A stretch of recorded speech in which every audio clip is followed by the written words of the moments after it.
वैसे तो दुनिया भर में हज़ारों पर्वत हैं, मगर उनमें से कुछ ही विश्व प्रसिद्ध हैं। उन्हीं मशहूर पहाड़ों में से एक है कैलाश पर्वत, जिसकी अद्भुत कहानियाँ आज भी लोगों के समझ और पहुँच से बाहर है। आखिर वो क्या वजह है जो पर्वतरोहियों के पाँव इस पे चढ़ते चढ़ते रुक जाते हैं? आखिर क्यों कोई आज तक इस पर्वत के शिखर पर नहीं चढ़ पाया है?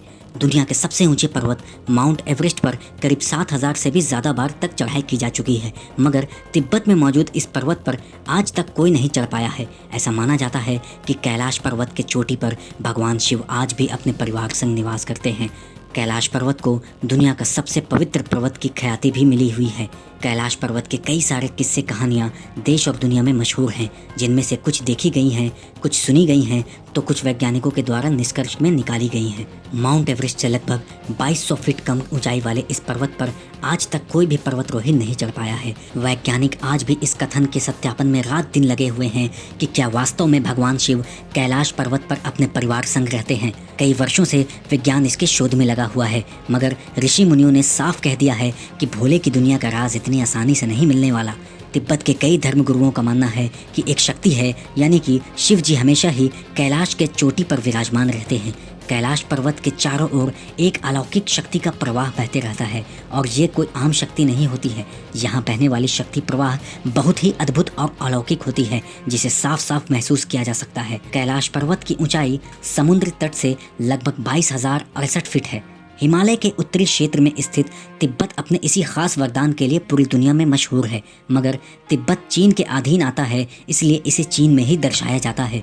आपको जानकर हैरानी होगी कि इस जगह पर दिशा सूचक यंत्र भी ठीक से काम नहीं करता है, और कहा जाता है कि कैलाश पर्वत के आसपास वक्त बहुत तेजी से गुजरता है। इस बात के कुछ वैज्ञानिक परिणाम भी देखने को मिले हैं। कुछ यात्रियों और वैज्ञानिकों द्वारा इस बात को अनुभव किया गया है कि यहाँ पर बाल, दाढ़ी और नाखून बहुत तेजी से बढ़ते हैं।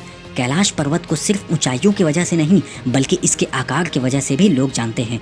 इसका आकार दिशा दिखाने वाले सूचक कंपास के बिंदु जैसा दिखता है।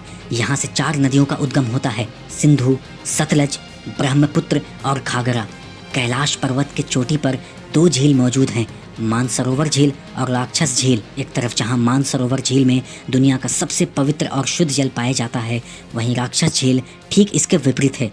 राक्षस झील में खारा पानी मिलता है, इसे नकारात्मक प्रतीक माना जाता है। वहीं दूसरी तरफ मानसरोवर को सकारात्मकता का प्रतीक माना गया है। मानसरोवर झील 320 वर्ग किलोमीटर में फैला हुआ है, वहीं राक्षस झील 225 वर्ग किलोमीटर में फैला हुआ है। पुराणों में मानसरोवर झील को ही हीर सागर कहा गया है, जो कि पर्वत से 40 किलोमीटर की दूरी पर है। मान्यता है कि इसी झील में शेषनाग, विष्णु और लक्ष्मी जी विराजित होकर दुनिया का संचालन करते हैं। राक्षस झील से जुड़ी एक मान्यता ये भी है कि यहीं पर रावण ने घोर तपस्या करके भगवान शिव को प्रसन्न किया था। इस अलौकिक जगह पर प्रकाश तरंग और ध्वनि तरंग का समागम होता है, जिससे ओम की ध्वनि निकलती है। जब कैलाश पर्वत की बर्फ पिघलती है तो डमरू की आवाज़ उत्पन्न होती है। इस मानसरोवर झील में जो भी शख्स एक बार डुबकी लगा लेगा, मृत्यु के बाद वो रुद्रलोक पहुंच जाता है। डुबकी लगाने का सबसे उपयुक्त समय सुबह 3 बजे से 5 बजे के बीच का बताया जाता है।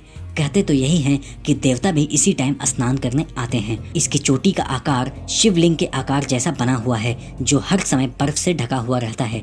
11वीं शताब्दी में बुद्ध योगी ने इस पर्वत पर विजय पा लिया था, मगर उसके पुख्ता सबूत आज तक नहीं मिले। 20वीं सदी में भी कई पर्वतरोही इस पर चढ़ने आए, मगर विजय हासिल नहीं कर पाए। उनका कहना था कि ऊपर चोटी पर पहुंचने से पहले ही तेज हवाएं और तूफान आने लगती है, जिससे लोग घबरा जाते हैं और वापस लौटने लगते हैं। तो दोस्तों, ये थी कैलाश पर्वत के बारे में कुछ अनसुलझी और रहस्यमयी बातें, जो आज तक शायद ही किसी को पता होगी। तो दोस्तों, उम्मीद है आपको ये हमारी वीडियो पसंद आई होगी, और अगर पसंद आई है तो कमेंट करके हमें बताइए कि आपको ये वीडियो